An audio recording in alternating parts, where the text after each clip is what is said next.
Hi folks, this is your 16-3 video. This is all about the Fafsa. Let's jump on in.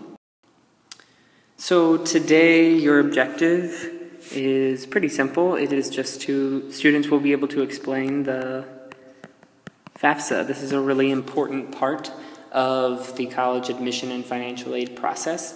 And it's something that you will all be filling out in SCS when you're seniors. So we learn about it now, so that you have a good idea as far as what it is, because it is a really important part of what you will be doing as a senior. So we know that, let's see here, that merit-based gifts are what we call scholarships. You've seen this chart before, so you know how to fill it in, but those would be scholarships. We know that need-based gifts are what we call grants. We know that a part-time job that is need-based is called a work study. If I could spell, that would help. And we also know, let's see, there we go. And that need-based borrowed money is what we call a loan, or loans. So those are our four different sources. Today we're going to be focusing in on those things that are need-based. So we're going to be talking about grants, we're going to be talking about work study, and we're going to be talking about loans. But we're not really going to talk specifics about each of those three. We're going to talk about the application that you use to actually get grants, work study, and loans. So the first thing that you need to know about the Fafsa is that it's done online. The Fafsa website is www.fafsa.gov, and this is the website that students go to when they're ready to fill out the Fafsa. So in SCS, when you're a senior, you're going to fill out the Fafsa by going to this website. It's one of the benchmarks that our seniors do and senior college scholars. So just know that it's something that you do online. This is what the Fafsa website looks like, and it gives us some important information here, namely, what does Fafsa stand for? Fafsa stands for Free Application for Federal Student Aid. Right now, I don't care where you are, I want you to say this out loud to yourself. Ready? Say Fafsa. Fafsa. Say it. Good. Don't say FAFSA. Sometimes people say FAFSA, but they're mixing up the letters there. It's F-A-F-S-A, Fafsa.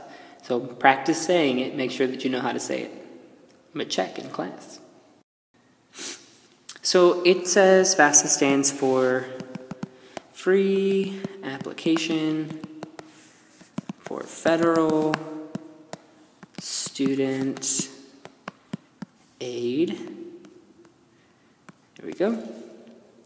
And I know federal aid is, we said today we're talking all about need-based.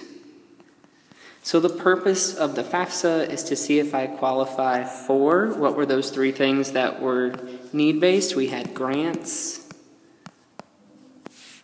we had work study, and we had loans. So in order to get any of those three things, you have to fill out the Fafsa. It's not optional. You can't receive grants, work study, and loans. Now think about it, particularly for grants, but really for all of these things, that's a gift, right? You don't have to give that back. So if you want a need-based gift that is free to you, that you never have to pay back, you must fill out the Fafsa, which is why it's not optional for our students. We make everybody do it their senior year, because it's free money. Woo! Yay, money. Okay. The next thing that we're going to talk about is the expected family contribution. I took this directly off of the Fafsa website, and it says this is the number that's used to determine your eligibility for...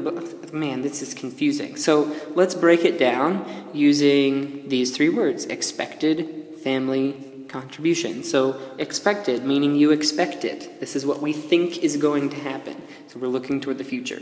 Family means it comes from your family, so it's based off of your family's income. You already know that part. And contribution is what your family is going to contribute, so what your family can actually give toward your college education. So it says EFC stands for, we just did it, expected family contribution.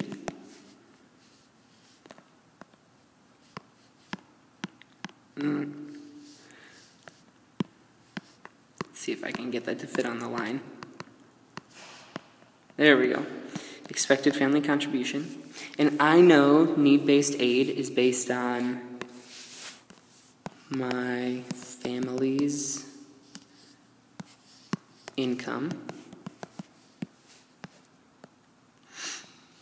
So the EFC indicates the amount my family can afford to pay. So when we're talking EFC, we're talking about how much is it that your family can actually afford to pay, which is why we take a look at your family's taxes. We look at how much money your parents make, because this is what the federal government does with the Fafsa. They say, okay, if they make this much money in a year, then if we account for rent and food and gas and all of those things that everybody has to pay for, then they should have about this much left over that they can give toward college education. So once they calculate your EFC, then they say, okay, we know that college is expensive. Your family only has this much money that they can afford to pay for college, so we're going to give you this much money so that we can make this a possibility for you. And that's it. That's the whole lesson.